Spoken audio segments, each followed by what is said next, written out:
Isang pinagpala at magandang araw po sa ating lahat. Unang-una, binabati ko po kayong lahat sa buong Quezon City, katulad nabanggit sa simula ng misa. Ito'y kapista ng buong lungsod ng Quezon City. Happy Fiesta po. Okay, batiin ninyo, katabi ninyo, Happy Fiesta. Okay. Ngayon po, kapista ng Birhen del Santo Rosario. Napakalaga ng rosaryo. Mahirap isipin kung ang isang tao ay, mabuting Kristiyano, di niya alam ang rosaryo o ang pagro-rosaryo. Ito ay naging mahalagang sangkap ng ating kultura, tradisyon. At sinasabi nga ni Father Patrick Peyton, the family that prays together stays together. Yung pamilyang nagdarasal, mananatil, nagkakaisa. So may special readings po tayo sa ating pagpipista, pagpaparangal sa ating mahal na ina. Nabanggit nga ang kadahilanan kung bakit nagkapista tayo, pinaparangalan natin ang Santo Rosario. Maraming himala, mahiwagang bagay ang nangyayari.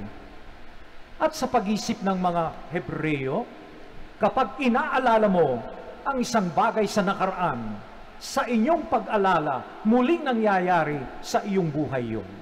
Ngunit sa ngayon, kasama ka sa nangyayari.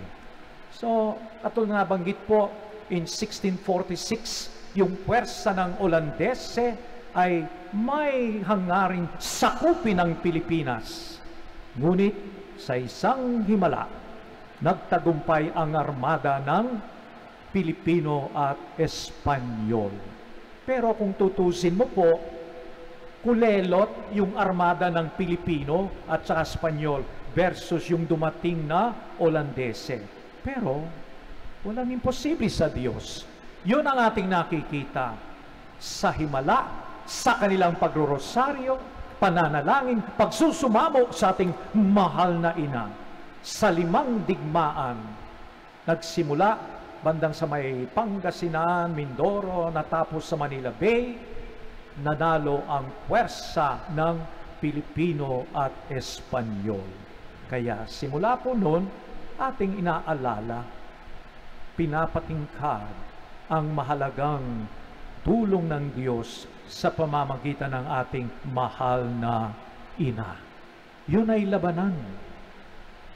Labanan sa karagatan. Ngayon, ibang klaseng labanan ang ating hinaharap na kung saan kailangan natin ang tulong ng panalangin ng ating mahal na ina. Anong labanan ngayon?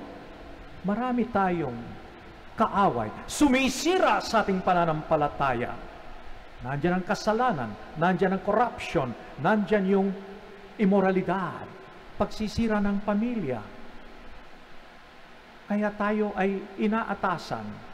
Ito ang ating pagdiriwang, hinahamon tayo maging bahagi, katulad ni Maria, ng pagbuo ng pamilya ng Diyos. Pagbuo ng pananampalataya ng ibang tao na marahil nawawala sa landas. Kailangan ang ating mahal na ina, lalong-lalo sa ating kapanahunan. Maraming krisis, maraming problema, lalong-lalo na sa kabataan. Bunga ng pandemya. Madaling ma-stress, ma-depress yung kabataan at pati na ibang tao. Anong solusyon? Yung mga pagbasa. Kalawang pagbasa galing sa gawa ng mga apostol, pinapaalala ang kahalagaan ng panalangin.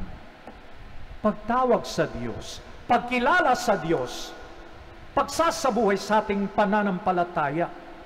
Nais ng Diyos maging mabunga yung kanyang ipinunla sa ating puso, sa ating buhay.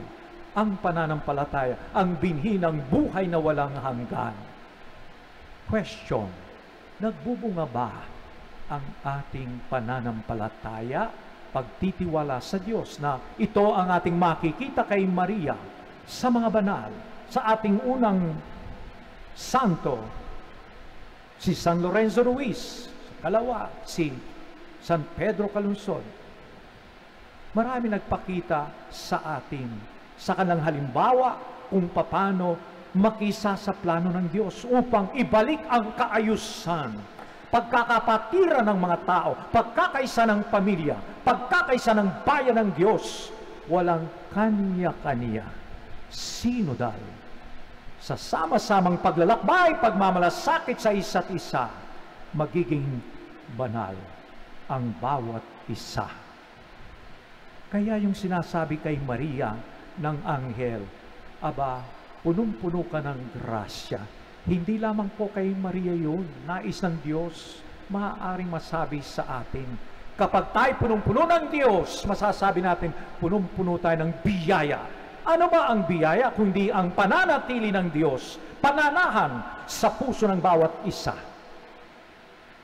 Sana itong ating pagdiriwang, mahal na kapatid, magbunga ng kabanalan, pagkakaisa, tatag sa harap ng mga krisis, problema. Kasama ni Maria, magtatagumpay tayo. Kasama ni Maria, alam natin, maging matatag ang ating pamilya. Kasama ni Maria, magtatagumpay tayo sa mga pangarap natin sa buhay ayon sa kalooban ng Diyos. Sikreto, tularan si Maria, maging mapakumbaba. Pangalawa, kilalanin ng Diyos. Siya ang bukal ng buhay. Siya ang pinanggagalingan ng lahat ng biyaya. Kasi kumisan ngayon, nandun ang tukso. Sinasabi natin, ako'y nagtagumpay dahil sa aking pagsisikap. Magtatagumpay man tayo, yayaman ang ating buhay, especially in the spiritual life. Ito ay ayon sa biyaya, pagmamahal, pananatili ng Diyos sa ating puso. Sana matulad natin si Maria. Kapag malasakit, mababa ang loob. Lubos ang pagtitiwala, paniniwala sa Diyos, pagsasabuhay sa kanyang pananampalataya. Virgen del Santissimo Rosario, ipanalangin mo kami. Amen.